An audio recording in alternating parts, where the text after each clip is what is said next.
There were many people I could have picked for this project, but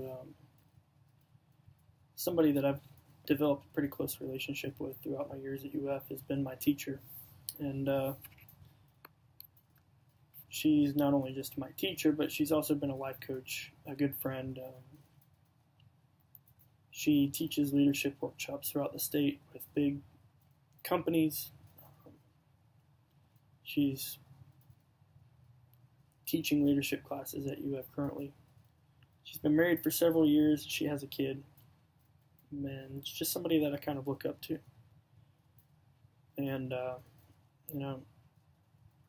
whenever I was thinking about this project, she's the only person I could really think of that wasn't a peer but was in a leadership position that I could talk to about this class. My perception of her during the actual interview kind of showed me what I didn't know about her as far as an individual. I didn't know how much she really knew about leadership and why she was driven to teach and coach these leadership workshops that she's been working on. The drive that she has is to actually really get on a personal level with each person and to help them better themselves. And her biggest aspect of wanting to be a teacher and being a coach is so that she can impact other people's lives. And her as a real person, you can see that in her language and the way she carries herself, the way she teaches her classes, and how she really connects with each person that she's able to teach. Some key elements that she mentioned, some things I didn't really think about as far as becoming a leader or bettering yourself as a leader, is authenticity. Obviously, that goes without saying, but she really was big on authenticity, and she is very authentic herself, and just being real. Authenticity goes a long ways. If you're going to be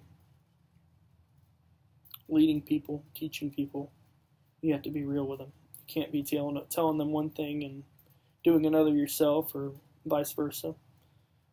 The second thing was reliability, and she's big on this one. I know that for a fact because I'm in her class, and she's really dependent on you being reliable as a student, as a friend, and she helps us to better ourselves in that way every time we step into her classroom. She wants us to be reliable with our assignments and be reliable to show up to class on time. Whenever we say we're going to do something, we need to be able to do it, and that's something a key trait that a leader needs to have is being reliable. If you say you're going to do one thing and you don't do it, it's just kind of like the presidential election. Their leadership or their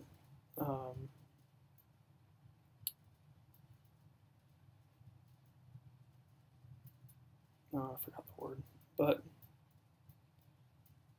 their approval ratings would drop if they weren't doing what they said they were going to do, or that really drives people to not want to follow them. I mean, we kind of had that situation with every president where there's people that don't like him because he's promised something and he hasn't done it yet, but sometimes it's only 1 or 2 years into their term and they haven't had the chance to do it yet, but that's how things go. And her third key element was empathy.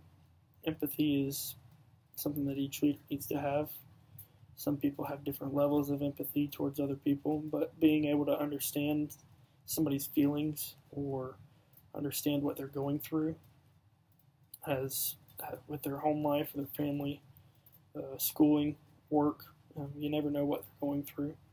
So being able to understand and help them with what they need to do based off your empathy for them is another great leadership trait that she mentioned.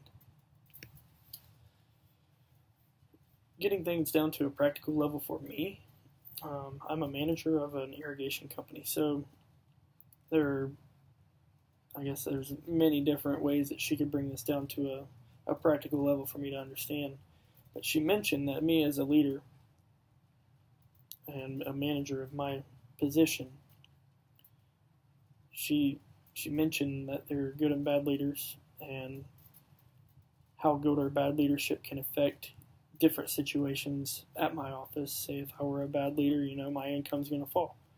If I'm a good leader and my employees like me, I'm going to keep good, faithful employees while I'm there, versus employees that don't feel like they're in a good environment and aren't making the money they need to be made, or not being appreciated for what they want to be appreciated for.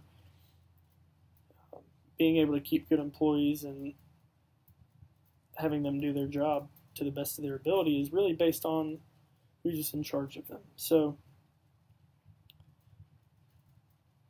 being a leader in that situation has its effects on the income as a company as a whole. The manager that was there before me didn't connect with the customers, didn't connect with the salesmen. The employees at the company didn't really care for him that much, and the numbers showed.